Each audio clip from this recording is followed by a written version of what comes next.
Udah ini ya, udah kelihatan kan slide saya. Jadi ini topik yang dikasih dari Mas Angga nih, kenapa subarasi luar biasa. Nah, jadi apa itu subarasi nih ya? Tuh kata-katanya world first triple peptide. Wah, jadi triple peptide yang pertama.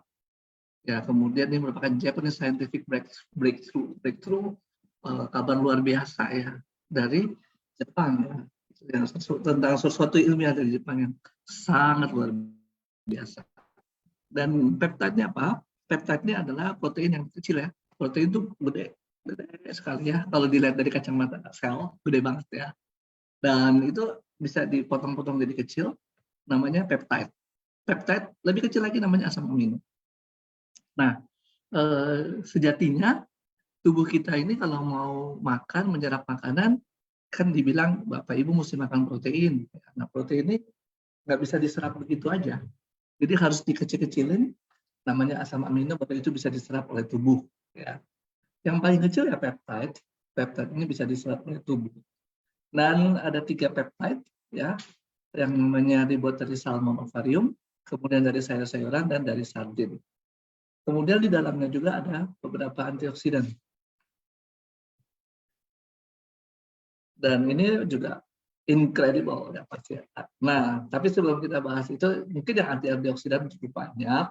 Kalau Bapak Ibu lihat di baliknya, apa namanya, ingredients-nya, kemudian di browsing satu-satu, banyak deh, udah banyak ya masukan-masukan tentang antioksidan itu. Nah, mungkin kita batasi saja karena waktu kita terbatas, kita membatasi pada peptidanya saja, ya, CSOP subarasi. Ya, dengan peptida-peptida itu memiliki beberapa paten manfaat, yaitu antara lain antihipertensi, kemudian mencegah penumpukan plak dalam pembuluh darah, dan mencegah terjadinya pembekuan dalam pembuluh darah. Itu kira-kira paten-paten yang penting yang akan membuat itu menjadi kita merasa incredible. Ya. Nah, penting sekali bahwa Bapak Ibu tahu kita ini hidup di dalam alam yang lain lah dengan zaman dulu ya. Kenapa lain? Karena sekarang udah banyak polusi, banyak penyakit dan segala macam ya, sehingga risiko kita sakit makin gede, ya, makin besar. Ya. Nah, dulu barangkali nggak terlalu banyak masalah kesehatan, ya, atau masalah kesehatannya lebih banyak yang ringan-ringan karena alam kita nggak terlalu sepolutan sekarang, ya. Tapi dulu lebih bersih ya, gitu. Nah, sehingga kemudian juga dengan pola makan zaman dulu ya, apalagi kalau kita lihat orang-orang Jepang kan makan makanannya sashimi ya, mentah-mentah, sehingga hidupnya panjang ya.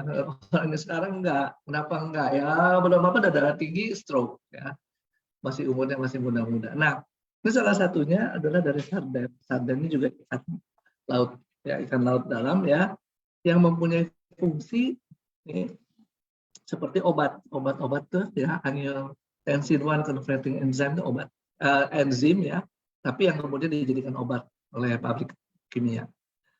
Ini salah satu isi dari apa namanya, sarden peptide tadi. Nah, saya cerita dikit kenapa sih tekanan darah kita naik ya.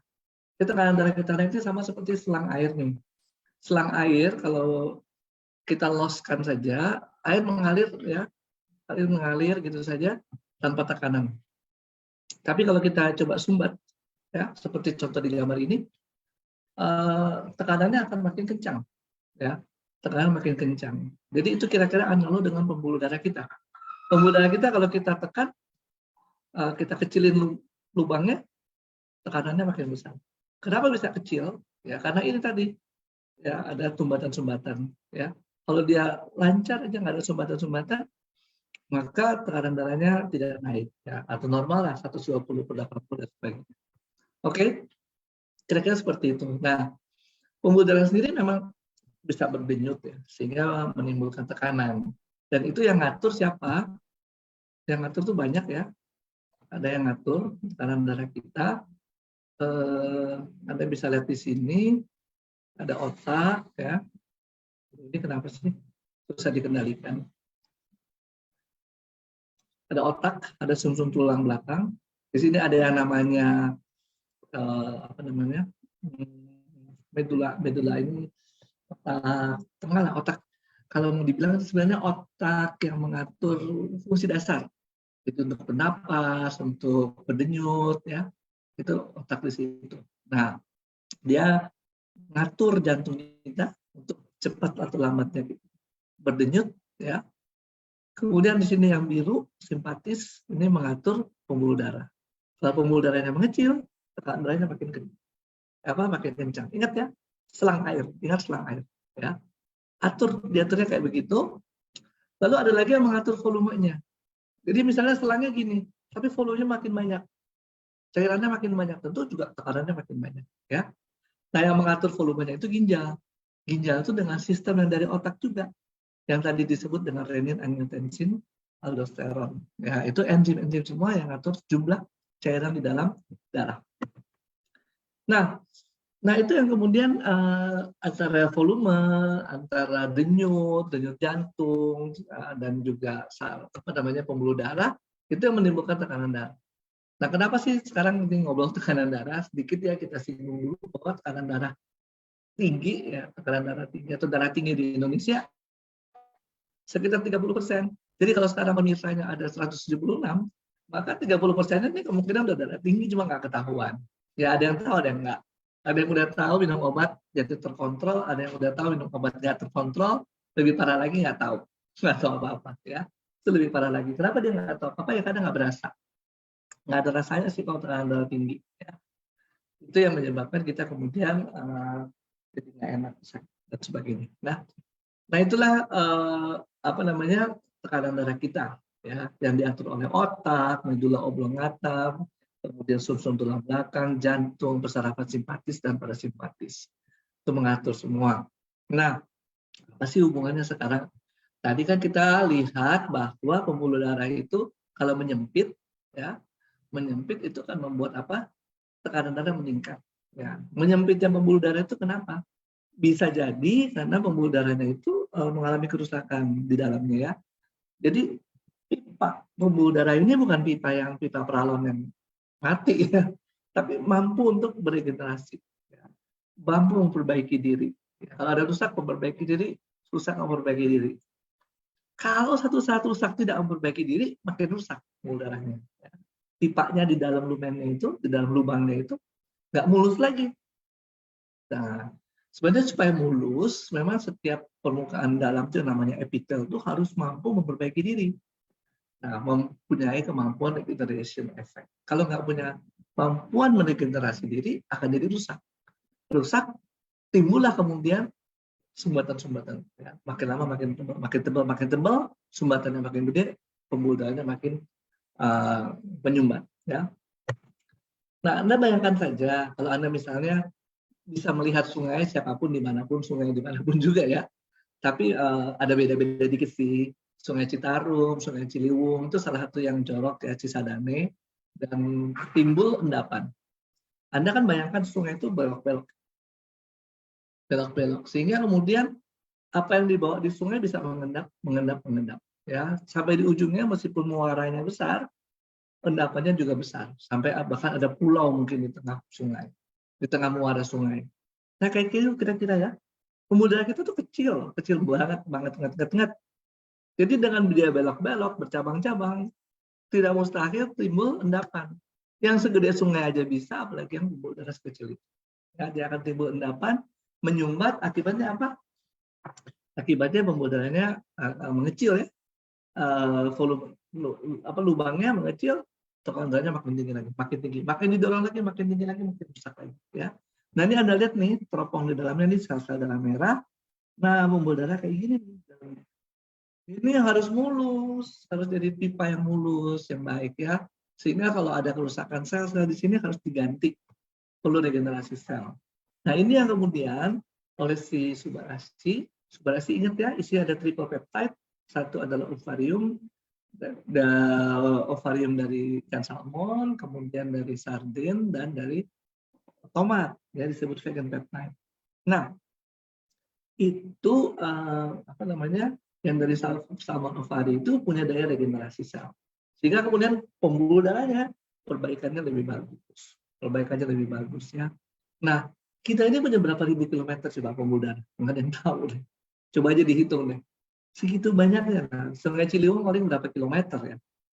Banyak, masih lebih panjang pembuluh darah kita dengan semua percabangan. Jadi sangat banyak, dan kemungkinan nyumbat di mana?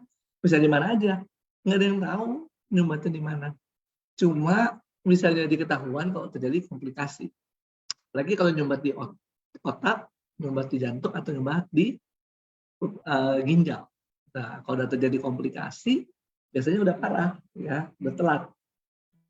Jadi ketika dia dalam proses menyumbat, nggak ada yang tahu, nggak ada yang berasa, karena nggak ada rasanya. Kenapa nggak ada rasanya? Di situ nggak ada saraf buat merasa, nggak ada saraf. Jadi terjadilah terus penyumbatan sampai satu saat, pluk, baru timbul gejala.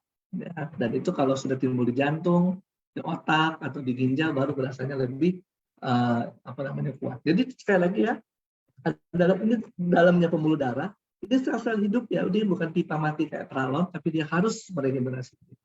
Kenapa harus meregenerasi diri? Karena ini kan benda hidup ya. Ini bukan pipa peralon, ini harus berdenyut supaya darahnya masuk. Bayangin tekanan darahnya cuma segini, ya. Seluruh tubuh harus dipenuhi oleh darah. Berarti pembuluh darah arteri ini dia harus berdenyut supaya darah terpompa terus. Dia bukan pipa diam gitu. Harus sel hidup. Makanya harus diregenerasi terus. Ya. Nah, cell regeneration effect itu adalah salah satu fungsi yang diklaim sebagai fungsi dari subarachnoid, ya, dan itu akan memperbaiki pembuluh darah kita. Mau di mana aja seluruh tubuh kita nggak tahu mana yang ada sumbatan, ya, dan nggak berasa. Apalagi kalau sumbatannya ada percabangan, lebih nggak berasa. Yang kedua adalah prevents blood clotting, jadi mencegah pembekuan. Clotting itu membuat bekuan darah. Normalnya darah itu memang akan membeku kalau terjadi luka. Ya, kalau kita luka ke iris, lagi masak di rumah ya, kepotong. Nggak sampai 2 menit berhenti dong, ya kan? Karena kita mempunyai zat pembekuan darah. Ya, yang nggak berhenti namanya penyakit darah tuh, hemofilia misalnya, susah berhenti. Ya, nggak berhenti malah. Tapi yang normal akan berhenti dalam kurang dari 2 menit. Ya. Kalau kita punya penyakit darah seperti itu, nggak berhenti pembekuan darah, pasti orang nggak akan operasi kita. Ya, takut, ya, dokter takut kalau perdarahan nggak akan berhenti. Nah, itu adalah prevents blood clotting. Blood clotting itu akan terjadi kalau ada luka. Kalau nggak terjadi luka, nggak terjadi blood clotting. Unfortunately, ada kelainan ini. Nih, ini sel-sel darah merah kelihatan nggak nih? Kemudian ada yang putih-putih ini yang membentuk clotting, mengikat pembuluh darah, sel-sel darah merahnya, jadi sumbatan. Ini kejadian luar biasa, bukan kejadian biasa-biasa, kejadian abnormal, tapi terjadi, bisa terjadi dalam tubuh kita. Ya, nah dengan kita meningkatkan regenerasi sel, mencegah clotting, kita meningkatkan sirkulasi darah pembuluh darah kita. Ya, improve. Karena berarti makin lancar, ya, makin lancar. Yang paling penting ke otak makin lancar. Ya. Nah, yang berikut adalah sifat dari antihipertensinya. Jadi tadi juga sudah sempat disinggung bahwa tekanan darah kita diatur oleh sistem saraf dan oleh sistem ginjal. Renin-angiotensin dengan ginjal yang mengatur volume di dalam pembuluh darah kita. Nah, ini dia. Ya. Jadi ginjal kita kalau kebanyakan cairan kencing, ya enggak. Kalau kita kurang cairan dia nggak kencing, ya. Nah, ini siapa yang atur kencing nggak kencing? Ini nih, ada renin, ya, ada angiotensin, ya, ada aldosteron. Nah, ini semua keluar dari mana nih? Dari otak, ya. Oh, ini dari supraginjal, dari apa namanya, kelenjar di atas ginjal, ya. Nah, ini menyebabkan ada perubahan, ada A1 angiotensin 1, ada A2 angiotensin 2. Ini semua meningkatkan atau menurunkan volume. Mainannya ke situ, ya. Jadi siapa namanya? Si sirkulasi ini, si sirkulasi apa namanya? sirkulasi darah ini yang ngatur dia nih, apa namanya, volumenya ya oleh si angiotensin ini. Nah, kemudian tadi kita masuk lagi ke clotting ya. Tadi anti clotting. Jadi salmon ovary peptide satu ya tadi regenerasi sel, kemudian sardin itu yang mengatur tekanan darah sesuai dengan si renin angiotensin. Yang ketiga ada vegan peptide yang ngaturnya clotting ini, ya. Clotting atau bekuan darah, ya. Bekuan darah yang normalnya terjadi kalau luka. Kalau nggak ada luka nggak terjadi. Nah, ini kemudian clotting dari luka nyumbat. Nah, itu 3 peptide tersebut yang punya fungsi yang sudah diuji cobakan lah, ya. Jadi kalau kita sekarang tensi kita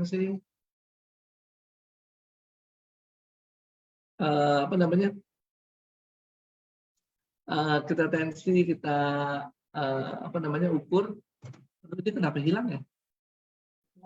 Dok, kayaknya share screen-nya kelepas, Dok.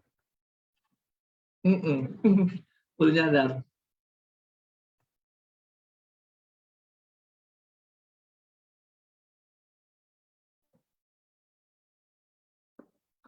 Nah, Bapak Ibu rajin tensi dong, jangan nggak tensi. Ya, kenapa harus rajin tensi? Karena di situ kita bisa lihat nih perubahannya, ya. Perubahannya apakah ini. Kadang-kadang tuh ya tensi itu berubah kecil, tapi sebenarnya terjadi sesuatu loh. Jadi jangan sampai dilupakan ya tensi.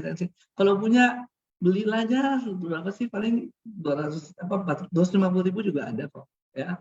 Terus tensi rutin tiap pagi, ya. Supaya kita bisa lihat nih ada sesuatu nggak nih, ya. Kalau rutinnya 120 per 80, tiba-tiba naik dikit, nggak ngapa-ngapain. Mending kita menebak ada sesuatu yang jelek daripada kita pikir kita nggak ada apa-apa, ya. Dengan kita menebak sesuatu yang jelek dan kita kemudian melakukan tindakan ya supaya bisa terjadi perbaikan. Nah, tensi rutin juga kita periksa ya, baru kita bisa lihat minggu lalu kok segini, minggu ini kenapa sekarang? Jangan tiap hari juga, mungkin tiap hari jadi stres ya. Tapi mungkin ya 2 minggu sekali lah, sebulan sekali kita stres ya. Kecuali kan soalnya banyak orang yang darah tinggi itu nggak ketahuan. Nah, pengobatan hipertensi yang banyak keluarin cairannya, kemudian pembuluh darahnya digedein, pakai amlodipin, pakai apa, atau cairannya yang dikurangin, ya, captopril. Nah, ini yang mekanismenya si sardin peptide. Kalau yang kedua nih, ini mekanismenya si clotting tadi, si vegan peptide, ya, untuk mencegah nggak terjadi sumbatan, mencegah trombus dan sebagainya. Trombus itu sumbatan. Jadi sebenarnya pengobatan hipertensi begitu ketahuan, dikasihnya apa? Clopidogrel, dikasihnya apa namanya lagi tuh, Aspilat, itu kan mencegah pembekuan darah. Dan coba kalau kita udah rutin minum ya, jauh-jauh sebelum kita terjadi apa-apa, pasti udah nggak terjadi itu darah tingginya ya. Cuma nggak ada yang mau buktikan gitu. Nggak ada yang mau buktikan bahwa ini kalau saya sekarang belum darah tinggi, saya minum terus Subasih secara rutin, saya akan darah tinggi nggak dalam 10 tahun ke depan? Nggak ada buktiin. Ya, nggak ada yang buktikan. Padahal bagus bisa terjadi seperti itu. Ya. Ini trombosit kita nih, kalau kita teropong di bawah mikroskop, yang ini namanya sel-sel darah merah ya. Keping-keping darahnya kecil begini. Ini untuk membuat sumbatan. Ya. Jadi trombosit pada luka dia harus membeku ya supaya darah nggak keluar lagi. Dalam 2 menit kurang sudah terjadi bekuan darah. Itu adalah trombosit. Nah, yang susahnya kalau yang clotting ini ya, timbulnya di dalam sel-sel di dalam pembuluh darah ya. Dan kalau Anda lihat di sini nih ya. Ternyata ada yang berbeda nih bentuknya ya. Si sel-sel keping darah ini, pembekuan darah jadi ini ya, bentuknya jadi kayak tajam-tajam gitu ya. Ada ini jadi sehingga apa akibatnya? Akibatnya mudah terjadi numpuk di pembuluh darah seperti yang hijau ini. Ya, karena bentuknya nggak mulus. Kalau bentuknya mulus, keping begini dia smooth lewat di dalam lubangnya pembuluh darah. Tapi karena bentuknya udah beraneka ragam kayak gini, mudah nyangkut. Mudah nyangkut sehingga kemudian timbul namanya clotting. Nah, teman-teman mungkin sering dengar uji klinis ya, uji klinis sehingga kalau kita mau bilang, oh ini udah ada uji klinisnya nih, harus bisa yakin ngerti apa yang disebut uji klinis ya. Jadi sebelum masuk ke uji klinis, namanya juga klinis itu uji pada manusia ya. Maka ada uji sebelum pada manusia, disebut uji pada laboratorium. Dan pemerintah kita tidak mengharuskan uji pada binatang kalau benda ini, minuman ini, makanan ini tergolong makanan yang sudah tahu dan tradisional misalnya memang sudah ada, jadi bukan obat baru. Nah, kalau obat baru harus ada uji prekliniknya, uji laboratorium sampai uji klinisnya. Tapi kalau bukan obat kayak jamu, herbal dan sebagainya, maka cukup langsung ke orang kalau mau bikin penelitian ke orang apa. Ya, ada 4 fase nih. Ya, 4 fase ya biasanya yang paling nomor 3 ini yang paling menentukan bahwa dicoba ke orang sakit dan hasilnya bagaimana. Nah, si Subbarasi ini bukan obat loh, ya. Jadi harus yakin banget bahwa kita lagi nggak bicara obat. Kalau kita bicara obat, nanti kita tenggelam pada, loh ini kok nggak sembuh, itu sembuh, ini nggak sembuh. Ya. Obat aja nggak semua 100% bisa menyembuhkan. Ya, apalagi ini bukan obat. Ya. Nah, uji klinisnya ini ya pada Subbarasi dilihat ya pada faktor-faktor risiko kardiovaskular, kemudian dan juga faktor-faktor risiko lain yang kemudian menimbulkan clotting ya.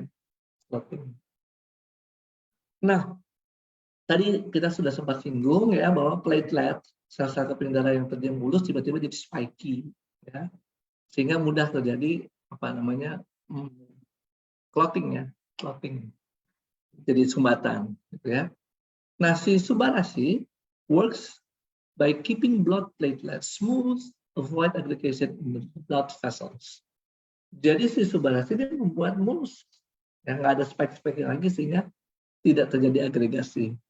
Subbarasi does not interfere with the rest of the blood clotting process. Freezing will continue as usual after the injury. Oke, catatan berikutnya selalu ditanya kira-kira orang minum Subbarasi bisa membeku nggak darahnya?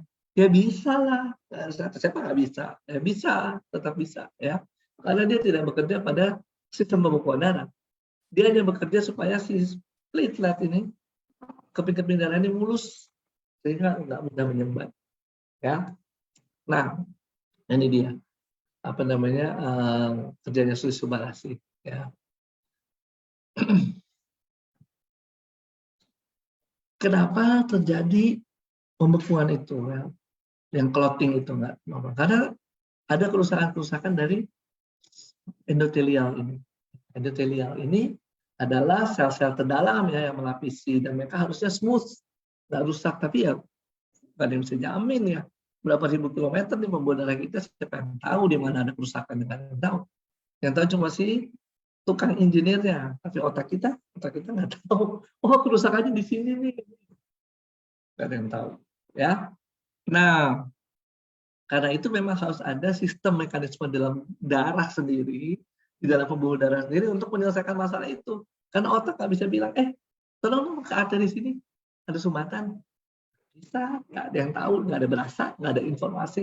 Gue lagi tersumbat nih. Nggak ada tuh informasi itu. Ya. Jadi memang ini semua bekerja gimana ya, mau dibilang nggak pakai otak, ya nggak pakai otak. Secara harfiah bukan otak kita yang ngatur ya, bukan nggak pakai otak. Ya, tapi itu memang sudah incredible banget ya. Nah, si Subbarasi ini kemudian apa sih yang dilakukan, yaitu dia sebagai anti-inflammatory ya, dan menurunkan blood pressure, tekanan darah. Itu yang penting. Karena kalau tekanan darah tinggi ditambah trombosit spiky gitu kan makin cepat terjadi agregat. Terjadi penggumpalan, makin banyak orang yang sakit jantung. Nah, ini dia uji klinisnya. Jadi kalau kita lihat grafik kayak gini ya, pusing kan, apaan sih?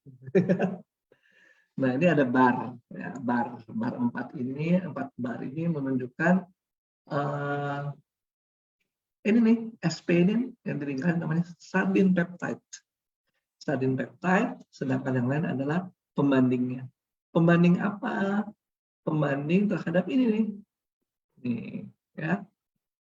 Apa namanya? Activity dari hormon dari enzim yang namanya ACE inhibitor. Ya. Di mana aktivitasnya diukur dalam miliunit ya, per miligram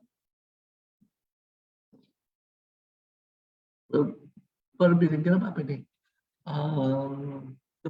Sama. Pokoknya inilah ukurannya ya. Si apa namanya si enzimnya itu. Ya. Artinya apa sih? Kalau kita mau bilang bahwa makin tinggi ya miliunitnya atau serumnya itu berarti dianya nggak ini apa namanya di dalam serum itu apa namanya si subarasi ini ya dibandingkan dengan protein-protein yang tadi lagi ini ada beberapa pembanding apa namanya fungsinya terhadap pembentukan atau pencegahan tekanan darah tingginya itu lebih bagus gitu ya, kalau makin tinggi makin jelek ya. Nah itu yang terjadi di sini, jadi kita buktikan dengan pembanding-pembanding yang lain. Nah ini rendah nih ya, yang hitam ini yang si SP ini sardine peptide, bagian dari kandungan subarasi ya. Dia menurunkan kemampuan untuk inilah katakan untuk merusak dari si ginjal ini dengan sistemnya. Ya. Nah, di sini juga dibilang bahwa si sardine peptide meningkatkan toleransi terhadap gula. Ya. Nah, ini dilihatkan dengan grafik ini. Itu yang digambarkan dari si subarasi. Jadi tadi subarasinya tuh udah hebat ya, udah incredible karena mengandung senyawa atau yang zat yang bisa mendorong terbentuknya regenerasi sel, ya, improve juga regenerasi sel. Kemudian yang kedua ini adalah mencegah tekanan darah supaya nggak naik. Ya. Nah, ini ada statement ya tentang uji klinis subarasi juga ya tentang platelet trombosit ya. Platelets play an important role in CVD. CVD itu cardiovascular disease. Sel-sel keping darah punya peran yang penting dalam pembentukan stroke atau stroke. Ya. Kemudian platelet yang hiperaktif, ya, yang platelet yang hiperaktif diperkirakan itu yang kemudian merusak ya, dan membentuk kelainan ini di dalam individu yang baru. Jadi ada plateletnya. Nah, platelet itu kayak apa sih kalau digambarkan di dua plat film warna hitam ini ya, ada yang putih-putihnya banyak, ada yang putih-putihnya dikit ya. Jadi putih-putih yang banyak itu adalah makin banyak plateletnya ya yang di label dengan menggunakan fluorescence. Kalau yang bawah ya lebih sedikit gambarannya ya, plateletnya lebih sedikit. Dan ini mereka mengkaitkan dengan perannya si subarasi. Jadi kalau misalnya sekarang plateletnya makin sedikit, kemungkinan risiko untuk pembekuan darah nggak banyak dong, nggak sebanyak kalau plateletnya banyak gitu ya. Bingung kalimatnya ya. Kalau platelet trombosit banyak, risikonya makin gede. Ya, atau plateletnya biasa tapi sumber-sumber yang lainnya gede. Ya. Nah khusus yang digambar ini berarti yang plateletnya kecil nih, ya hanya platelet yang mempengaruhi tekanan darah dan ternyata pengaruhnya kecil, ya sehingga kemudian kita bisa abaikan. Nah ini ada begitu banyak studi ya sebenarnya, jadi nggak usah dikupas satu, tapi teman-teman bisa cari sendiri kalau memang berminat. Di situ ada juga penelitian-penelitian yang dilakukan di Pulau Jawa. Nah, ini adalah uji klinis dari subarasi, tambahan yang lain lagi ya tadi. Jadi efeknya pada sel darah putih, pada platelet, ya, setelah minum subarasi. Nah ini Anda bisa lihat di sini ya, bahwa di sini sumbernya changing from baseline platelet aggregation. Jadi changesnya kan dinilai nih perilaku, motorik, apa semua, kemudian dinilai, kemudian dilihat berapa banyak changesnya. Ya. Itu baru ngomong apa? Baru ngomong mungkin proteinnya, baru ngomong yang lain ya. Padahal kita mau lihat kuncinya supaya bagaimana supaya mulus ya katanya. Intinya supaya pembuluh darah itu tidak rusak ya kira-kira. Nah, ini ada ada beberapa pembanding ya. Ada beberapa pembanding. Jadi ada ADP, ada kolagen. Dan itu yang membandingkan, kemudian dilihat ya change ya, perubahannya. Jadi setelah sekian minggu gitu ya, lagi dibandingkan dengan kontrol, kelihatan banget ya bahwa subbarasi ini menolong sekali ya. Nah, subbarasi ini juga punya efek pada ekskresi. Ekskresi itu pengeluaran albumin. Kenapa sih pentingnya albumin ini? Jadi albumin ini protein, nggak boleh dibuang lewat kencing. Tapi ternyata ada kondisi-kondisi penyakit tertentu di mana kencingnya mengandung albumin. Dan itu kemudian kalau kita teliti dengan pemberian subbarasi, bahannya paling hitam, paling atas ya.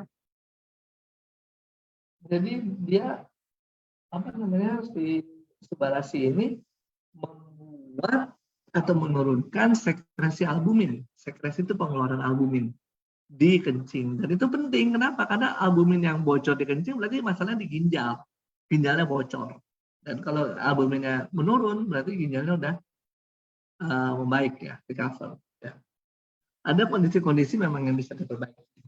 Nah itu yang kejadian seperti ini dengan memberikan subbarasi, maka ekskresi atau pembuangan albuminnya jauh lebih rendah dibandingkan dengan tanpa subbarasi ya.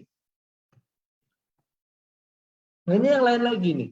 Jadi bicara tentang efek untuk mereduksi ya tekanan darah ya. Nah ini Anda bisa lihat ada placebo ya. Placebonya ini di skala 90 ya. Bisa kelihatan sih meskipun di 100 kira-kira bentuknya nggak beda-beda jauh amat gitu ya. Jadi antara dia si placebo sama ini sebenarnya kalau si placebonya placebonya tetap ya. Tapi kalau kita lihat ininya hasil dari si renin dari enzimnya, nah itu lain tuh ya.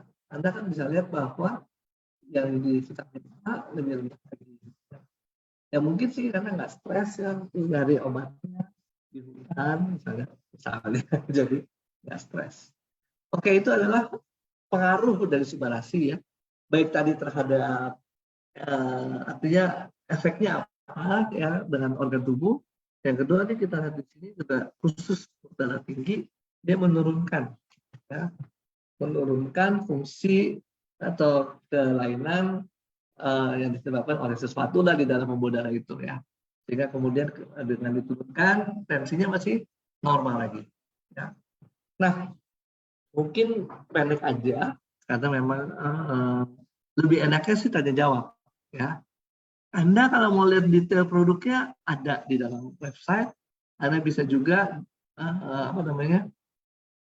bisa melihat selain produknya, testimoni dan sebagainya ya. Tapi yang pasti jalannya kayak gitu. Jadi ada yang ngatur pembuluh darah, ada yang ngatur tekanan darah di dalamnya tentu saja, dan yang mengatur volume ya, volume. Yang mengatur pembuluh darahnya sel-sel darah putih ya, yang mengatur volume lain lagi kalau volume ya. Volume tadi adalah ginjal yang ngatur. Itu yang ngatur dibantu oleh siapa? Subbarasi. Makanya disebut hebat. Ya. Kemudian fungsinya apa? Untuk mempertahankan tekanan darah, mencegah pembekuan darah, ya, dan juga sebagai sumber makanan yang sehat. Nah, teman-teman tadi sudah disebut oleh Mas Angga bahwa tanya jawab aja. Tanya jawab mungkin lebih enak ya. Karena yang penting kita tuh nguasain ya, kemudian juga tidak overuse, tidak terlalu banyak berlebihan mengklaim ya, tapi kita bisa sebaik-baiknya bilang, oh ini loh gunanya ini. Itu paling penting ya. Teman-teman jangan bilang gunanya obat. Itu nomor satu. Karena memang bukan obat, tapi itu makanan sehat. Dan punya efek tentu saja. Dan itu yang paling penting ketika kita mau menyampaikan produk. Jangan sampai kemudian salah. Orang pikir dengan minum ini tekanan darah saya terkontrol, saya nggak usah minum lagi obat-obatan. Nah itu yang mungkin harus dikomunikasikan dulu. Saya kira itu aja, mungkin sharingnya singkat, kita tanya jawabnya lebih banyak aja ya.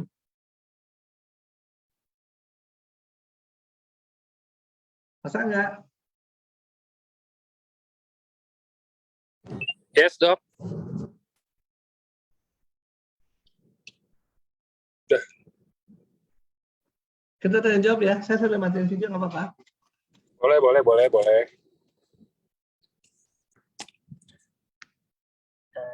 Sebentar.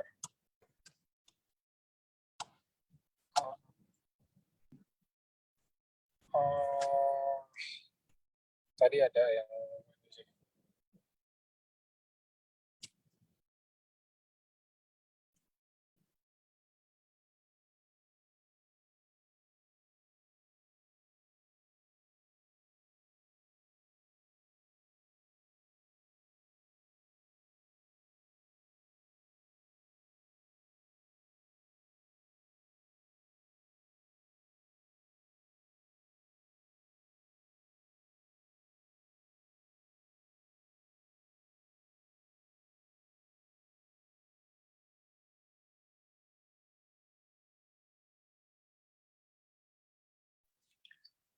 Oke, ini tadi udah ada yang tanya dari Dok, apakah Subarasi ini bukan bisa mengobati, apakah Subarasi bisa membantu mungkin pemulihan dari platelet disorder? Karena teman saya mengidap ITP, Dok.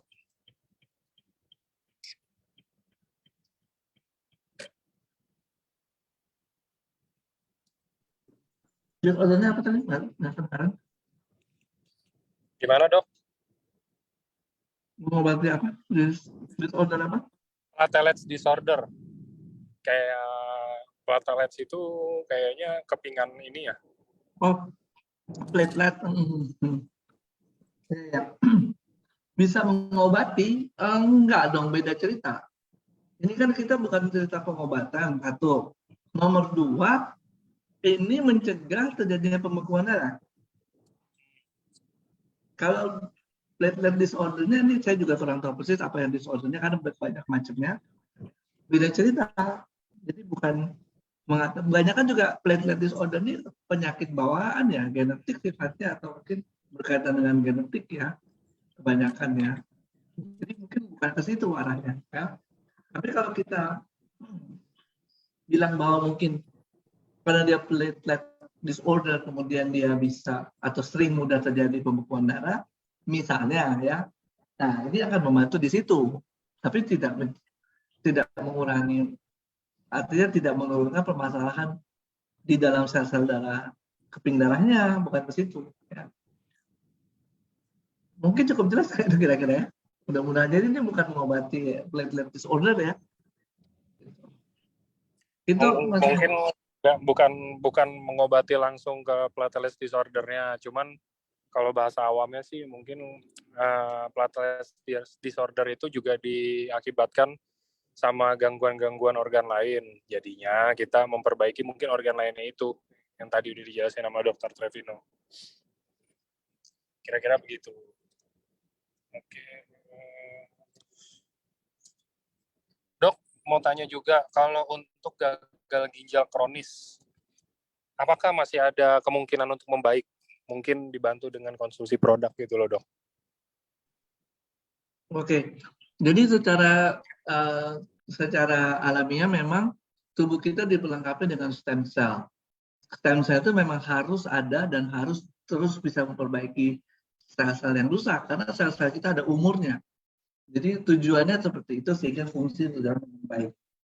Nah sekarang fungsi dari regenerasi sel itu dari konsumsi ini adalah dia men-trigger ya, memicu terjadinya regenerasi sel. Tapi bukan dia yang jadi selnya, bukan dia juga sumber makanannya. Jadi kalau kita bilang, ayo sel tolong dong diperbaiki gitu, memperbaiki diri gitu, memperbanyak diri. Kan sel itu membutuhkan bahan-bahan baku untuk menimbulkan sel, untuk membuat sel yang baru lagi, membelah diri jadi sel yang baru. Nah bahan-bahan baku itu harus dapat dari makanan, ya. Kemudian mesti ada sel yang sehat sebagai stem selnya. Jadi sekarang apakah ini akan membantu apa nggak membantu? Dia akan membantu. Yang penting kita punya bahan bakunya. Kalau kita nggak punya bahan bakunya, hasilnya mungkin nggak akan optimal seperti yang kita harapkan. Ya. Saya selalu kalau berulang-ulang bilang, ini barang bagus, benar barang bagus. Ya. Yang penting juga Bapak Ibu mengerti cara kerjanya dan fungsi dan tujuannya. Jadi jangan sampai misleading ya, salah berpikirnya. Pikirannya, oh ini gini, ternyata enggak. Ya tergantung kita mikirnya apa waktu itu. Ya. Sekali lagi ini bisa mencapai tujuan yang Bapak Ibu sampaikan, tapi tentu saja harus combine ya, harus combine. Nggak bisa hanya berpikir bahwa oh kita makan ini aja, kita makan itu aja, nggak usah makan yang lain. Ya juga, kita perlu yang lain. Mungkin gitu ya, secara ringkas ya, Mas Angga. Oke. Jadi teman-teman mungkin sebelum nanti semuanya juga banyak yang tanya-tanyanya mirip gitu, apakah bisa mengobati atau apa, kayak apakah produk ini bisa mengobati atau apa, enggak. Bukan nggak bisa sih, kayak mengobatinya itu dengan cara yang lain, bukan dengan cara kayak benar-benar kayak, oh kita pusing, minum aspirin nih, habis itu udah sembuh, udah nggak pusing lagi, nggak seperti itu. Cuman kita ini lebih kompleks sedikit, jadi misalkan dengan produk, kalau kali ini kita lagi bahas tentang Subarasi, jadi Subarasi ini membantu stimulasi stem cell yang ada semuanya masing-masing udah dikasih satu-satu di dalam tubuh, udah ada semuanya, tinggal distimulasi aja biar mungkin aktif kembali dan membantu regenerasi sel-sel yang mungkin keganggu.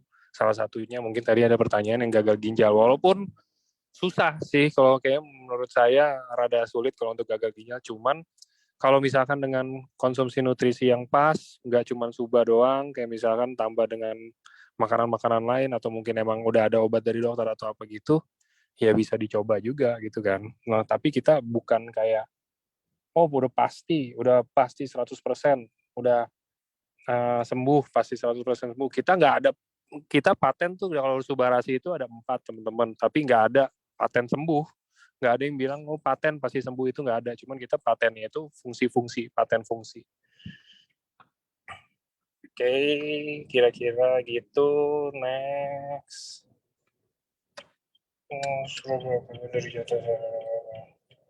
Dok, kalau untuk udah yang stroke dan lumpuh, udah 7 tahun, menurut dokter masih ada kemungkinan membaik nggak, dok? Dengan konsumsi, jelas tentunya dengan konsumsi Subarasi itu. Iya, ada dong, selalu ada ya. Yang penting kita benar-benar kita rutin, ya kita bukan cuma sekali minum terus bilang, wih kok nggak ada efek. Rutin, itu yang penting. Justru itu yang jarangnya jarang terjadi adalah rutin dan kita benar-benar artinya apa ya? Compliance penurut ya gitu ya. Harus itu, kalau nggak bisa ya. Kalau kita nggak benar-benar gini ya, kalau regenerasi itu terjadi, benar-benar terjadi. Nah sekarang bedanya apa nih? Kenapa kok ureum creatinine misalnya ya nggak turun-turun gitu? Ureum creatinine itu kan hasil fungsi dari organ ginjal kiri kanan.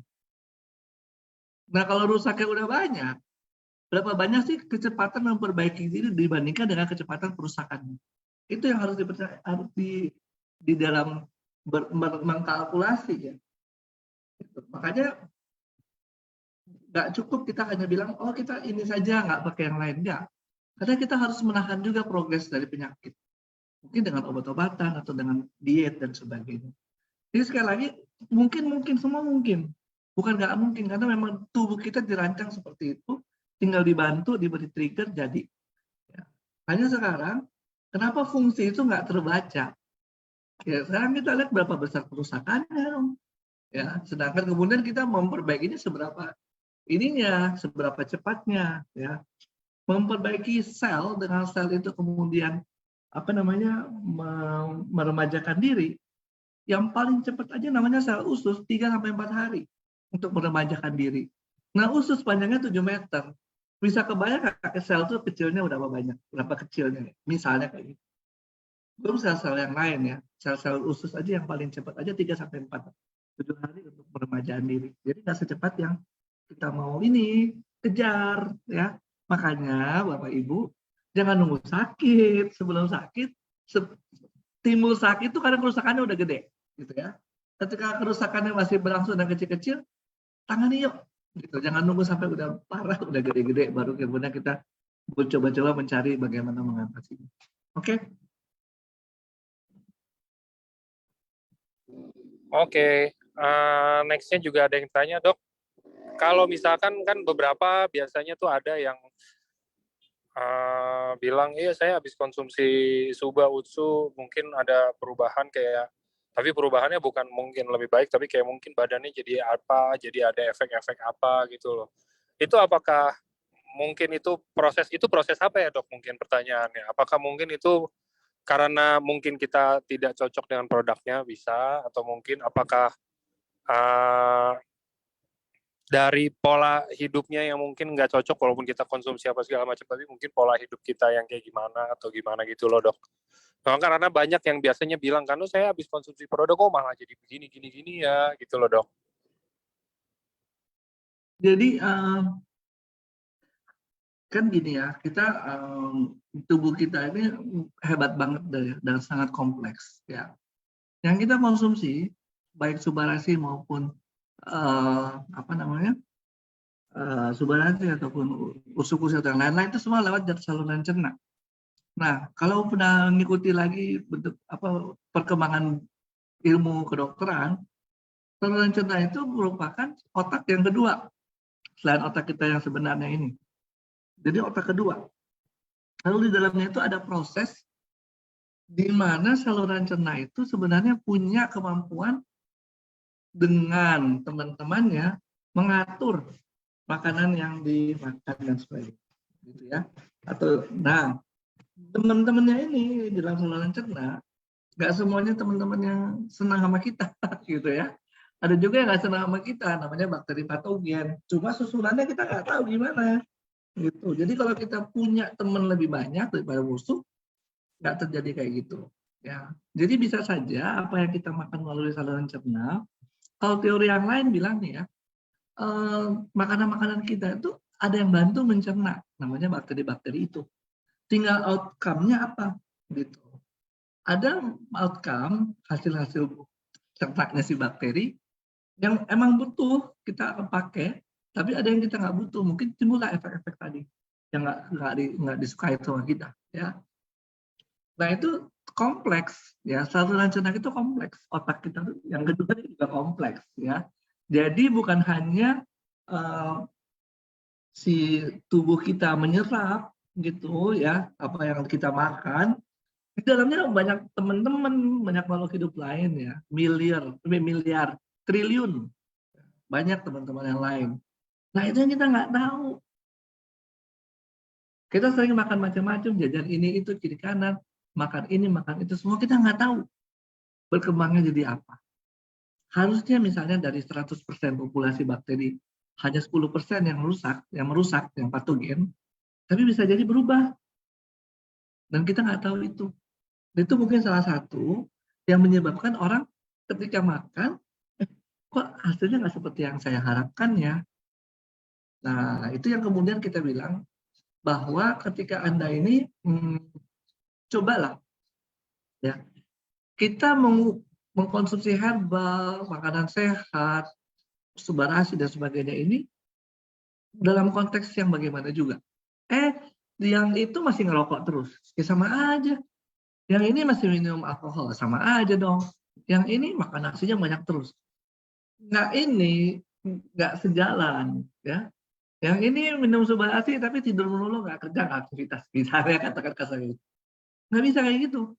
Ya semuanya harus sejalan. Karena kenapa? Efeknya itu kan baru bisa terasa kalau semua bersinergi ya. Nah itu dia. Nah itu yang kemudian apa ya? Kita memang nggak bisa cuma sepotong-sepotong. Ya. Oh kita perbaiki di makanan aja. Nggak bisa. Harus juga ada latihan fisik. Semua sejalan sekaligus. Ya. Supaya usus kita juga bagus. Ya.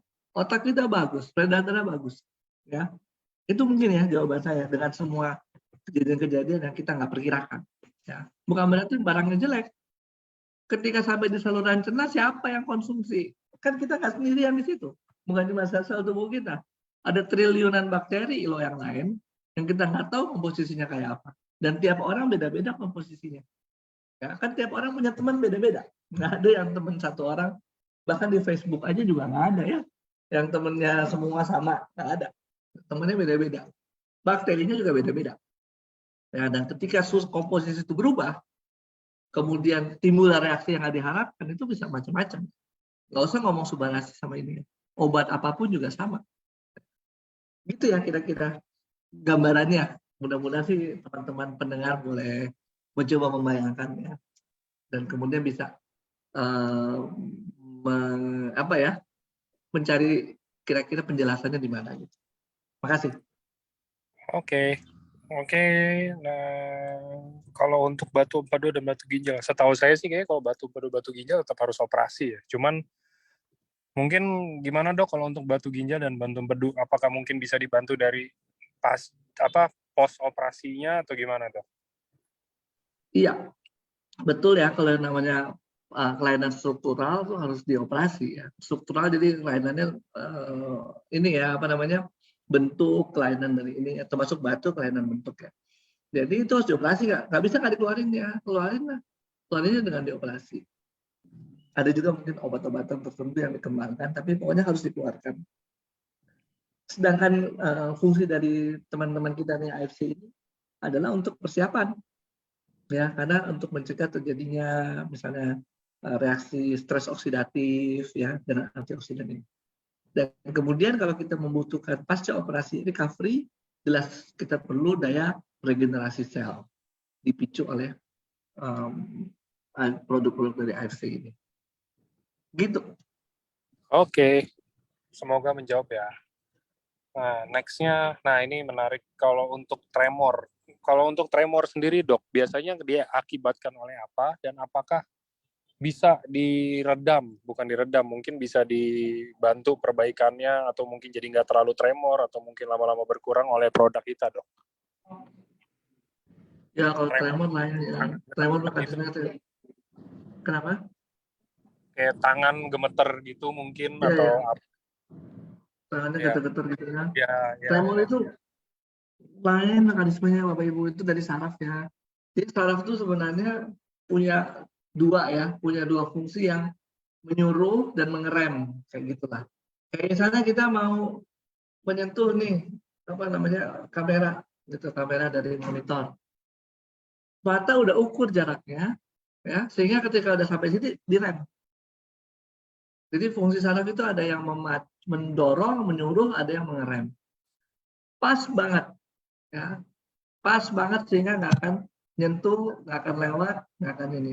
Karena kita punya daya saraf seperti itu. Nah, tremor itu juga sama. Harusnya bikin dia diam. Tapi ada fungsi yang menghambat itu sehingga tidak terjalan, sehingga dia bergetar. Ya. Itu di saraf. Ya. Dan di saraf itu, kenapa kemudian ngaturnya nggak benar? Kebanyakan memang fungsi dari sentral ini. Ya. Fungsi dari sentral ini karena kerusakan dari sentral. Ya kalau mau dibilang apakah itu kemudian bisa diperbaiki, mungkin secara nggak langsung kalau kita bisa kita bisa meregenerasi bagian yang rusak itu. Satu, yang kedua kita bisa meregenerasi dan kemudian melatih lagi. Ya, itu yang penting. Jadi kalau itu kita tidak bisa sasar, tentu mungkin nggak terjadi ya efeknya. Jadi selain kita minum, kita melatih, harus dilatih ya daerah-daerah yang kemudian permasalahan itu yang harus dilatih. Gitu kira-kira. Oke. Next ini Dok, kan kita udah tahu nih kayak mungkin dari kita dibilang untuk estimasi terapinya itu 6 bulan. 6 bulan Itu artinya 12 box Subarasi gitu misalkan ya. Nah, tapi ini ada yang tanya, Dok, kalau untuk yang udah penderita diabetes plus udah pasang ring jantung, kira-kira kalau untuk kita mau coba nih produknya lagi, kira-kira masa terapinya kalau menurut dokter tuh berapa lama, Dok? Efektifnya atau mungkin kisaran kira-kira enaknya nih di bulan keberapa atau gimana, Dok? Gini, itu juga ya kalau mengenai efek ya dari suatu konsumsi, kita harus tahu stadium awalnya kayak apa. Nggak bisa kita bilang mau 6 bulan, 1 tahun gitu, nggak tahu. Ya, harus tahu awalnya juga kondisi seperti apa. Jadi akan sangat berbeda-beda. Setiap orang akan sangat berbeda-beda. Jadi nggak mungkin kita akan menyamakan oh si A sama si B sama enggak. Ya, stadiumnya aja berbeda. Kerusakan yang dialami mungkin juga berbeda. Jadi apalagi kalau misalnya ada 2 organ yang terlibat, itu komplikasinya udah mungkin lebih luas lagi. Jadi kalau menurut saya kita jangan dipatok di situ, ya. Justru yang harus Anda ukur adalah loyalitas Anda dalam mengkonsumsi. Ya, kenapa sekarang orang darah tinggi jadi gagal ginjal? Dia pada malas minum obatnya, bilang bosan, capek, ngomongnya alasannya segala macam, takut ini, takut itu segala macam. Ya selama kita nggak tekun, ya nggak jadi. Itu aja sih keywordnya. Nah, kalau sekarang Anda mau efeknya seperti ini, bertekun. Gitu ya kira-kira. Jangan dibilang 6 bulan 1 tahun. Ya 6 bulan memang secara umum. Penelitian yang disajikan itu secara umum. Efek per individu bisa beda. Tergantung kondisi individunya sendiri. Ya. Mudah-mudahan cukup jelas. Oke. Dok, kalau untuk tiroid, apakah bisa terbantu dan mungkin dari sisi apanya terbantu? Karena ini ada yang tanya, Dok, katanya setelah sebentar, tiroid. Tadi ada yang tanya tentang tiroid, katanya hampir habis sepaket, berarti artinya 2 box. Tapi katanya jadinya sesak. Namun untuk sakit yang dikeluhkan di awal lumayan. Langkah apa yang kita lakukan untuk sesaknya? Katanya ini konsumsi produk kita kena tiroid malah jadi sesak katanya, Dok. Ya, kayaknya harus dievaluasi benar ya. Kita juga nggak bisa bilang ini karena itu atau karena apa. Tiroid sendiri kalau berkembang tanpa kita tangani dengan benar, terjadi gagal jantung, dan itu gagal jantung yang bikin sesak, ya. Kan kita nggak bisa bilang juga gara-gara tiroidnya apa bukan. Terus masa kita nggak mau mempermasalahkan tiroidnya lebih dipermasalahkan karena produk, ya nggak. Padahal perkembangan penyakit udah berapa lama, ya kan? Jadi tolong juga dilihat secara proporsional. Ya, misalnya kita udah sakit 10 tahun, minum obat baru sebulan, atau minum Subarasi baru sebulan, terus sakitnya makin berat. Apa benar gara-gara produk? Ya. Coba dievaluasi dulu ketika kemudian dalam 10 tahun ini apa yang terjadi. Anda rutin nggak dalam mengontrol kesehatannya misalnya. Ya. Jadi kita juga mesti pandai-pandai menilai. Jangan langsung kemudian kita berpikir, oh ini gara-gara ini. Orang akan langsung ingat kepada kejadian yang paling akhir. Oh yang kejadian terakhir apa saya baru minum ini. Padahal belum tentu itu loh penyebabnya.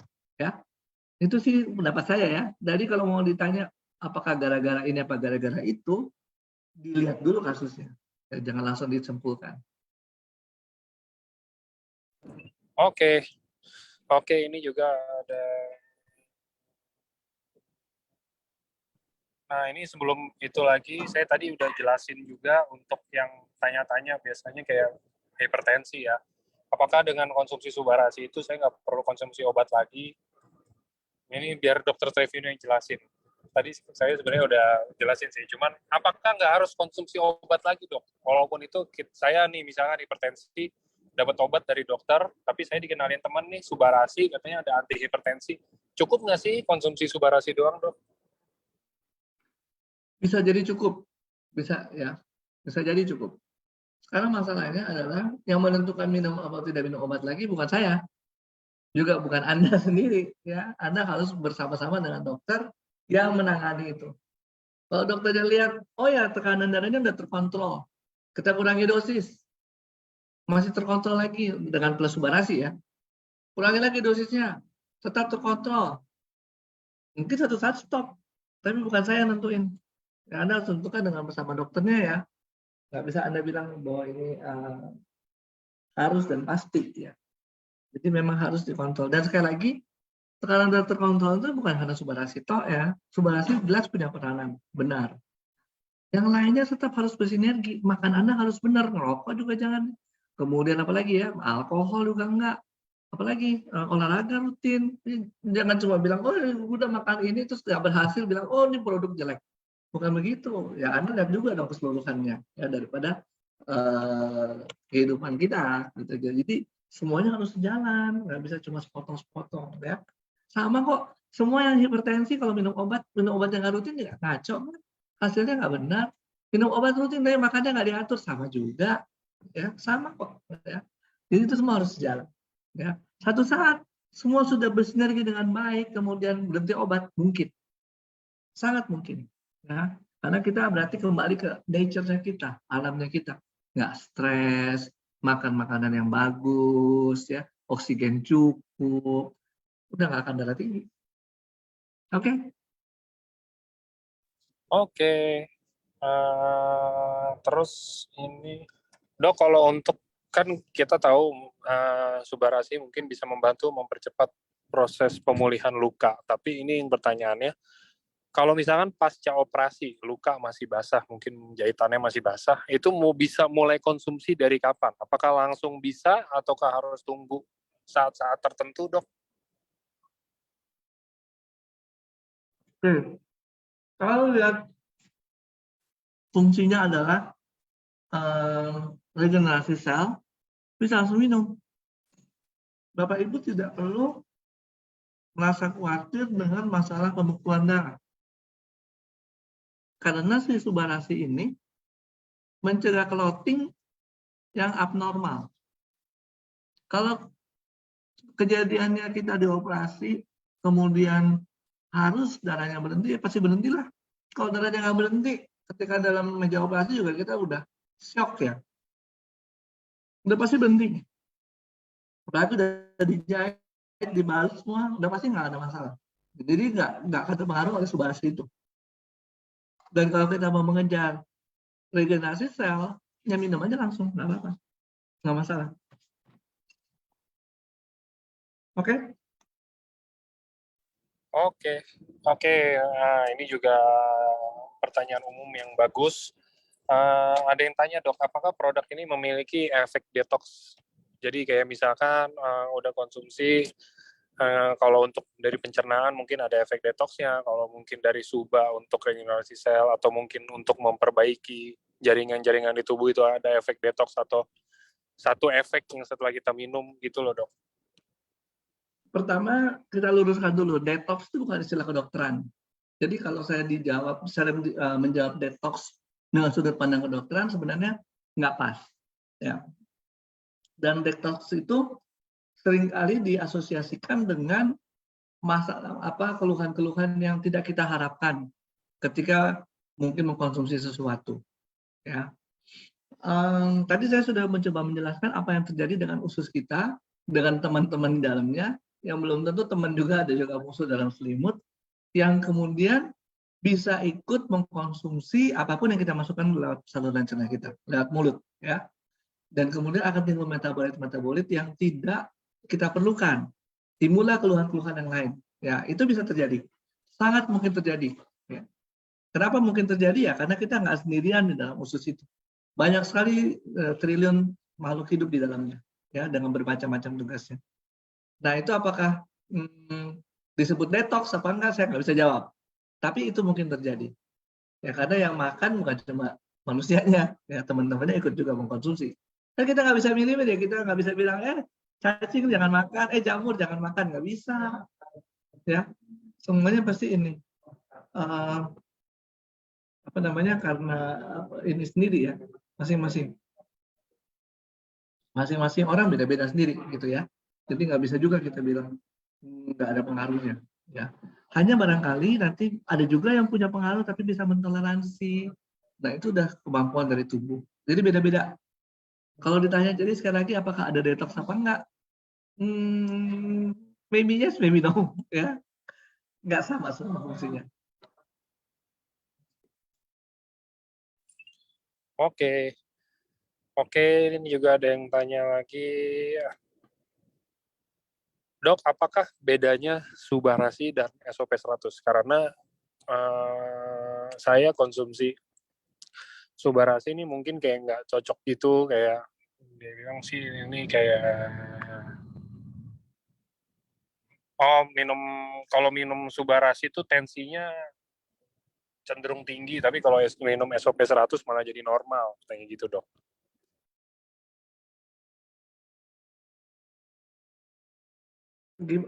Gimana normal? Halo? Halo? Ya dok, ya dok. Gimana? Kalau minum Subarasi katanya tensinya cenderung tinggi, tapi kalau konsumsi SOP 100 tensinya cenderung normal katanya. Ya bagus dong. Emang kenapa? Masalahnya apa? Yang dia tanyain mungkin perbedaannya, apakah ada bedanya Subarasi sama SOP 100? Kalau dari saya sih kayaknya nggak ada ya, malah justru Subarasi ditambahin salmon SOP-nya. Cuman Iya, kalau dari dokter mungkin ada bedanya nggak sih dok? kan kandungannya triple peptide pada Subarasi. Kalau Yes. Subarasi itu memang harusnya destination-nya memang betul-betul terkontrol ya tekanan darahnya. Karena ada fungsi dari clotting, anti clotting itu sama anti hipertensinya itu dari sardine peptide dan uh, vegan peptide. Kalau dengan SOP sudah efek juga mungkin karena kan ada kemampuan meregenerasi sel. Jadi kalau seseorang darah tinggi kemudian minum SOP dan kemudian terkontrol, kemungkinan besar efek dari regenerasi sel. Setelah sekian bulan dia minum, regenerasi selnya mungkin yang berjalan baik sehingga pembuluh darahnya juga berjalan dengan baik, ya nggak terjadi darah tinggi. Itu sih pemikiran saya sih. Oke. Nah, terus juga ini tadi ada yang bilang untuk rekaman Zoom-nya bisa dilihat teman-teman di Facebooknya Life Science. Itu ada semua kumpulan, semua seminar minggu ini, minggu lalu, 2 minggu lalu, 3 minggu lalu, 4 minggu lalu, semua ada lengkap. Dan setiap LOP juga ada. Oke, ini juga ada yang tanya, kalau untuk anak 6 tahun post tifus, baru keluar rumah sakit nggak nafsu makan, gimana caranya, kasihnya, konsumsinya. Saya udah pernah ada bikin sih, saya udah ada pernah share juga untuk flyernya, untuk anak-anak mungkin dari balita atau mungkin masih yang kita bilang masih anak-anak ya, gimana cara memperkenalkan produk, ya kan. Mungkin bisa, nggak apa-apa sih, ini sebenarnya dicampur juga nggak ada efek samping yang gimana banget, maksudnya kayak kita campurin di minuman, mungkin bikin jus atau apa, dicampurin juga nggak masalah. Mungkin mau kalau anaknya boleh mungkin makan es krim atau apa, ditaburin di atas es krim juga nggak masalah. Pokoknya intinya sesuai apa yang dia suka aja sih. Karena kan ini kan kita nutrisi pendukung, bukan yang kayak obat, nggak boleh ketemu apa, ketemu apa. Dan kebetulan rasanya juga kan enak, mungkin teman-teman yang udah pernah minum ya. Jadi kayaknya cocok menurut saya. Nggak ada efek samping apa-apa kan dok, maksudnya kalau dicampur gitu ya, kalau untuk anak Enggak. aman aja ya dok ya. Iya.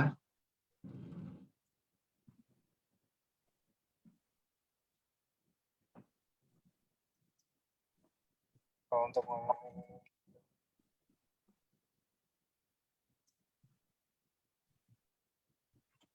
saya gimana mau ya,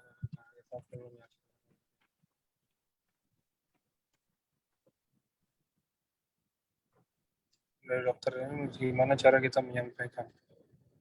Nah ini juga bagus, mungkin ini yang teman-teman perluin dok. Kira-kira kalau dari sisi dokter, dari sisi seorang dokter tuh gimana caranya kita sebagai member-member membantu menjelaskan produk ini, manfaatnya dan yang lain-lain ke prospek dok, dari segi kesehatan dan lain-lainnya, yang mungkin nggak terlalu memaksa, nggak terlalu menggurui atau yang kayak gimana gitu loh dok. Ya, nomor satu sih kita kan tanya dulu ya, mereka punya pemikiran dan harapan apa. Jadi paling sering sih orang sakit yang di approach. Masalahnya itu, orang sakit pengen sembuh. Nah itu kalau kita approach-nya dari orang sakit pengen sembuh memang harus hati-hati ya. Kalau kita mau pindah paradigma kita ke orang yang sehat supaya makin sehat, tapi memang mungkin jarang yang mau beli ya. Sama kayak jualan asuransi itu kan juga orang nggak mau beli gitu karena nggak berasa ya. Nah tapi artinya itu ya nomor satu kita menyamakan persepsi dan tujuan dulu. Jangan sampai kita dalam tanda kutip menjual sesuatu yang bukan ininya ya ini produknya. Yaitu yang tadi, kalau kita sebut sebagai pengobatan. Karena di dalam pengobatan sendiri kan nggak pernah ada ya obat satu yang tokcer semua penyakit. Karena bukan ke situ juga. Jadi kita harus bisa dalami dulu nih, klien kita maunya apa dan kebutuhannya apa. Jangan langsung kemudian bilang bahwa ini sembuh, ini pasti bisa, ini nggak mau ke situ. Ya. Jadi jangan sampai ini. Dan untuk secara umum aja udah dibuat rambu-rambunya. Rambu-rambunya adalah penyakit-penyakit yang merupakan kelainan genetik udah pasti nggak bisa dia pakai. Yang kedua, rambu-rambunya bahwa penyakit yang harus dioperasi ya harus dioperasi. Jadi bukan kemudian bisa selesai tanpa operasi. Ya, jadi penyakit-penyakit yang sifatnya fungsional itu yang lebih banyak bisa diatasi, terutama yang merupakan dampak dari penuaan, dampak dari proses misalnya polusi, ya, lingkungan yang nggak sehat, itu kan lebih banyak di situ bermainnya. Ya. Jadi Anda juga teman-teman semua nggak bisa pukul rata semua langsung di ini ya di disamakan gitu ya. Harus lihat ininya. Bahkan kalaupun kita mau meng-approach orang-orang dengan masalah genetik dan sebagainya, mungkin kita nggak menyasar langsung masalah genetiknya. Orang-orang yang punya masalah genetik tetap hidup dalam lingkungan yang penuh polusi, sehingga dia tetap membutuhkan ini juga. Ya, jadi kacamatanya yang kita coba ubah. Ya. Needs-nya dia dengan produk ini kemana? Gitu. Yang tadinya mungkin untuk completely 100% penyembuhan, kita bisa switch gitu ya. Nah itu emang keterampilan marketing, nggak bisa juga kita kemudian apa namanya nggak bisa juga kita kemudian kita nggak punya, artinya kita harus punya pengetahuan ini baru kita bisa marketing dengan baik ya. Jadi pengetahuannya penting bahwa satu ini makanan sehat, ini bukan obat ya.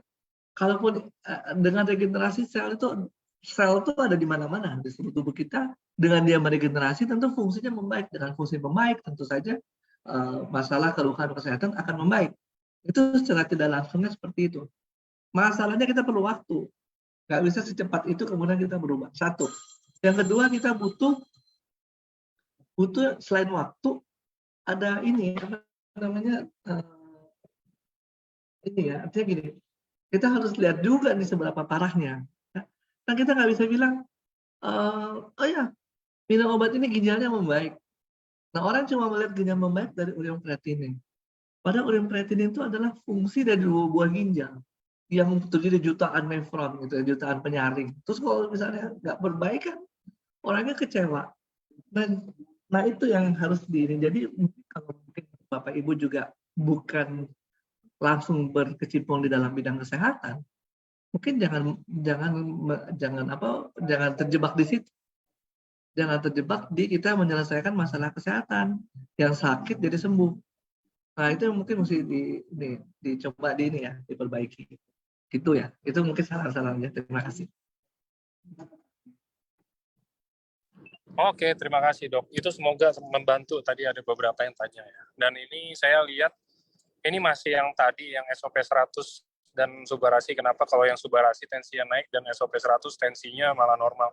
Sekarang mungkin gini ya teman-teman, kalau untuk kayak begitu kan saya nggak bisa jawab gimana ya, karena bisa aja ya kan kita nggak sama-sama nggak tahu. Kalau based on tulis di chat doang semua, kalau nggak ada based on lab dan kita udah tes labnya sebelum itu puasa dan kita semuanya benar-benar di supervisi, kita ada konsumsi apa bisa aja kan. Mungkin kita ada makan normal, mungkin pas konsumsi subarasi ya kan, makannya normal apa yang dimasak dan atau apa gitu, kita makan gula atau makan apa contoh. Terus misalkan atau kita pas konsumsi SOP 100-nya lagi kita makannya mungkin pola makannya lagi bagus atau apa gitu kan bisa aja. Cuman kalau untuk lebih jelasnya emang teman-teman mau coba ya silakan. Kalau emang mungkin SOP 100 kenapa mungkin lebih bisa bikin tensi normal ya, monggo silakan puasa, mungkin nanti ada tes lab, kita puasa habis itu konsumsi suba atau subarasi atau SOP 100 duluan, baru nanti kita tes lab atau apa, dilihat hasilnya. Pasti kayak soalnya ini saya pertama kali ketemu yang kayak begini, nggak pernah selama dari subarasi di launch ya, selama dari subarasi dikeluarin di EFC, nggak pernah ada yang kayak begini. Pasti semuanya rata-rata pada bilang nyarinya justru subarasi, karena subarasi itu ya satu, kalau dari sisi ekonomi lebih untung lah, kalau kayak kita bahasanya kayak lebih cuan gitu kan, ya udah dapet kandungannya lebih banyak dan harganya hanya beda 100.000 di saat mungkin bedanya harusnya setengahnya atau gimana gitu loh, dan kandungannya pun lebih bagus, lebih banyak. Ada kita triple peptide, sedangkan kalau SOP 100 itu kita hanya ada salmonopharin peptide. Mungkin itu kalau saran saya bisa juga itu dibilang mungkin masih sugestinya tuh terlalu ini sih, sugestinya kayak oh saya biasanya konsumsi SOP 100 nih, sekarang konsumsi suba nih, coba lihat apa sih yang berubah, apa sih yang keganti gitu loh, bisa aja mungkin kayak gitu ya. Saya nggak gitu gimana, karena ini baru pertama kali ada yang kayak begitu. Saran saya sih seperti itu, jadi biar bisa lebih pasti apakah mungkin memang beneran SOP 100 yang harusnya yang sekarang udah discontinue, tinggal barang-barang yang masih berkeliaran dan masih ada di redeem aja, apakah harus Suba yang sekarang ada di redeem aja, SOP yang jadi plan A, mesti kita tahu kan. Kalau misalkan SOP 100 lebih bagus, ya harusnya SOP 100 nggak discontinue. Kalau misalkan belum ada penggantinya ya. Gitu sih kira-kira. Oke. Betul sekali. Dan yang paling utama adalah Tuhan sanggup menyembuhkan. Ya, jadi ya itu juga kekuatan doa juga, ya betul. Jadi nggak melulu kayak kita mungkin oh iya nih saya ada penyakit apa, terus saya konsumsi produk apa segala macam, terus berharap langsung bisa sembuh, ya itu mungkin salah juga. Kita tetap harus ada dijaga juga pola hidupnya segala macam yang baik juga dan lain-lain, dan tentunya ada doa juga yang tetap harus dikumandangkan ya teman-teman, biar gangguannya itu segera dipulihkan, kira-kira gitu.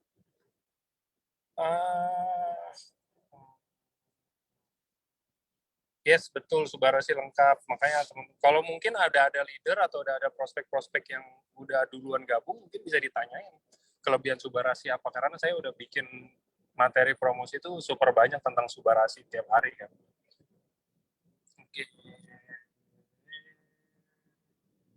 Nah, kalau untuk NK-cell dan lain-lain, teman-teman, karena hari ini kan kita lagi bahasnya tentang Subarasi, jadi lebih ke arah triple peptide yang ada di Subarasi. Kalau NK-cell gitu-gitu nanti saya buat lagi yang tentang Utsukushi, kita bahas khusus NK-cell. Pasti ada, nanti saya bikin yang tentang gimana apa itu sel patogen, virus,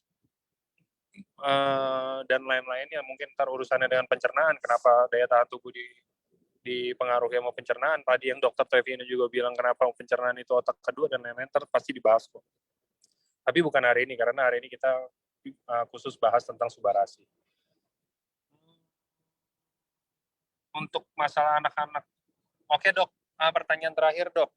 Kalau untuk penyakit-penyakit yang bawaan dari lahir dok, bisa terbantu nggak sih dengan Subarasi dok? Jadi kalau penyakit bawaan, tadi juga sudah saya sebut juga dengan genetik contohnya, memang sudah template-nya kita, jadi kita nggak akan mungkin mengubah template, itu sudah bawaan dari Sang Pencipta. Tapi yang kita bisa anjurkan adalah dengan perbedaan template itu kan mungkin seseorang lebih rentan ya terhadap penyakit yang lain. Ya, itu yang mungkin kita bisa anjurkan. Misalnya orang dengan kelainan paru, mungkin dia akan lebih rentan dengan infeksi. Nah, kita bisa anjurkan supaya minum ini rutin supaya nggak terjadi infeksi. Kayak gitu kira-kira. Tapi kelainan parunya, kelainan bentuk paru atau apa ya kita nggak bisa ubah lagi. Misalnya itu contohnya kayak gitu. Sama kadang sudah bawaan ya, jadi nggak mungkin kita bilang karena itu. Jadi kan misalnya contoh lain thalassemia. Thalassemia penyakit genetik, nggak akan bisa diubah lagi. Udah dari lahirnya dibawa seperti itu. Tapi dengan dia anemia terlalu sering akan terjadi ini misalnya. Nah, sekarang kita minum supaya mengurangi dampak dari stres oksidatifnya dengan minum antioksidan. Nah, kira-kira gitu ya yang kita lihat. Jadi mungkin bukan penyakit dasarnya kalau itu genetik atau bawaan lahir, tapi kita mengurangi dampak atau progres yang tidak kita harapkan dengan adanya penyakit dasar itu. Oke, semoga menjawab ya. Yang tadi banyak beberapa datanya kalau bawaan dari lahir, kalau misalnya genetik dan lain-lain. Oke, ini kayak waktunya untuk kita berpisah. Kayak Dokter Trevino juga akan ada meeting atau ada praktek lagi habis ini. Jadi kita nggak boleh ganggu juga, ya kan? Ini masih rata-rata gitu nih. Nanti saya mau coba ajak ada Dokter Armin, itu yang salah satu dokter DFC juga untuk bantu sharing juga. Nanti saya akan atur waktunya karena beliau juga ada praktek. Ini hari Sabtu gini, sore-sore gini rata-rata pada masih praktek nih. Jadi kita sebenarnya nyolong waktunya Dokter Trevino nih. Ya kan? Nah, jadi mungkin itu aja. Thank you buat teman-teman yang udah hadir. Thank you Dokter Trevino waktunya Dok sore ini. Sama-sama. Semoga nanti kita bisa atur waktu lagi untuk topik-topik lainnya yang lebih menarik untuk teman-teman semuanya bisa dengerin sharingnya. Itu tuh yang Leaky Gut itu menarik untuk terpelajari. Jadi benar-benar kita tahu kenapa sih ada bilang detox itu. Itu yang kita mesti pelajari. Ya. Oke, nanti kita atur lah Dok topik-topik yang lainnya lagi. Aman. Sip. Oke, sukses semua ya. Terima kasih. Thank you, Dok. Selamat sore. Sampai ketemu lagi.